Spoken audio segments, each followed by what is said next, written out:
Hello aspirants, this is me Yasmin Gill presenting to you the PIB highlights of 3rd of January. So you can follow all these videos on Unacademy's given link and you can also rate and review them. So let's begin.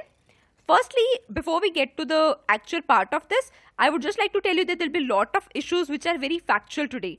Other than that, there are few issues which require a very in-depth analysis. So I'll spend more time on those issues, and as far as the factual, that can be done even by you people, and that's very easy and very self-explanatory, given in points. So let's begin. In society, we particularly have very factual issues. We have traditional medicine system, health perspective. So in traditional medicine system, we have National Yoga Olympiad, Mission Madhumay, first National Ayurveda Day, and National Ayush Mission. We'll discuss National Ayush Mission. So one key point which you have to remember in case you face a question pertaining to National Ayush mission is medicinal plants.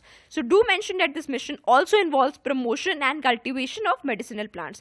Other points are pretty much easy to remember. So what do other points say? They talk about upgradation of health facilities, upgradation of educational institutes, etc. So that's easy to remember. Just do focus on medicinal plants. Next, we have International Convention on World Homeopathy Day, International Regulatory Cooperation for Herbal Medicine.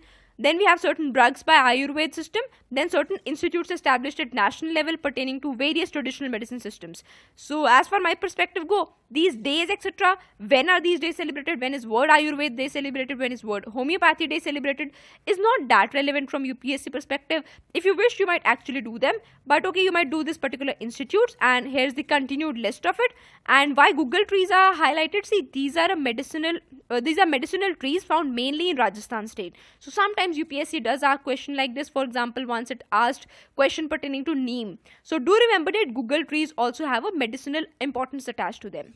Next, we have Maternity Benefit Programme. Why news? Because Prime Minister said that this program should be extended to complete nation and all the districts. So it's a conditional cash transfer scheme for these particular ideas, that is to promote to compensate for wage loss, to improve health and nutrition, and to enable breastfeeding.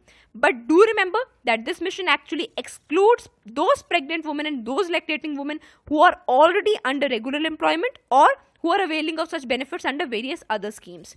So in this particular scheme, there will be a cash incentive of 6,000 payable in 3 installments, and that too only for first 2 live births. Aadhaar linked plus PAN India expansion to be done. It's a centrally sponsored scheme with this particular sharing basis. Next, we have demonstration housing project. Launched in Lucknow, this is a model. This is a housing model for eco-friendly and scientific or technology-enabled homes. So this is launched by BMTPC, which is an autonomous organization under Ministry of Housing and Urban Poverty Alleviation. Coming to our main topics, we have under polity, election commission and symbol issue. So why news? Because of the Samajwadi Party rift was there, and they actually, people were asking, okay, who will be now using the cycle symbol? So in order to tell that what the law actually speaks about whenever a party divides into 2 factions and who gets to use the symbol, we have this article. So as per the Symbols Order 1968, only the Election Commission has the right to decide upon which party gets to use the symbol or which faction gets to use the symbol. And this is on a basis of a concept known as recognized political party. Whichever of the 2 factions is able to prove itself as a recognized national party, be it on the national level or be it on the state level, can take the symbol. As far as the criteria goes, you can check this criteria for national party and state parties in your polity book Lakshmikant. And other than that, this decision of Election Commission is binding. Plus, this particular order, that is symbols order, applies only to recognized parties and does not apply to unrecognized parties. So in case parties which are unrecognized, they fight and they split into factions. So what is the procedure? In those cases, Election Commission actually advises them to sort out those issues within themselves and if possible go to court, so it doesn't get involved into unrecognized parties. Also, see, they actually were checking the whole criteria based on recognized political party or the majority obtainable, right?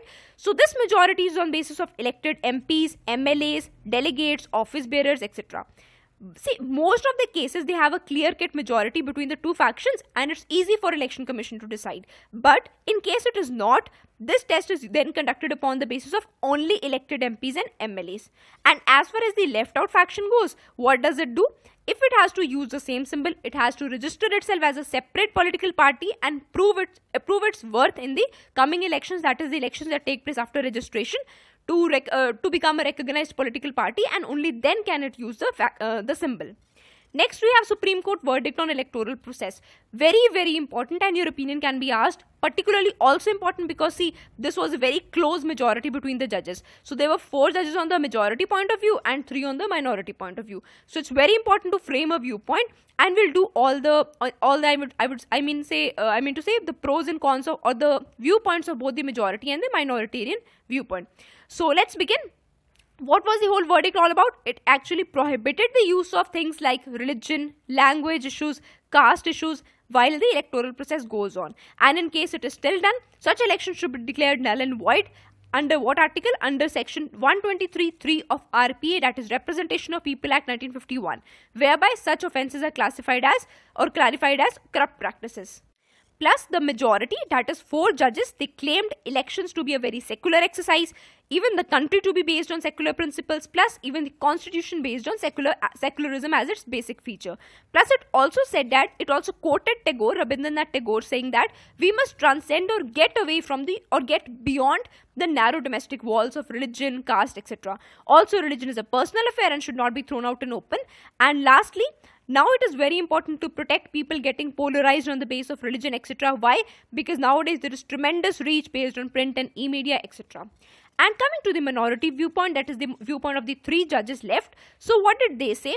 They said that, okay, due to historical deprivations based on caste, religion, etc., people have suffered and they have legitimate expectations of remedy. And remedy via what? Remedy via electoral process. So people who are deprived, they actually live in the idea that, okay, some political party would be coming up and taking up their concerns. So that is a valid ground too, that such concerns should be highlighted in the electoral process, and only those parties which are actually using such words such issues such as religion, caste, etc., can be able to highlight these particular issues. So they will be actually sorting out or pacifying the expectations of people who have been historically deprived or their human rights were violated.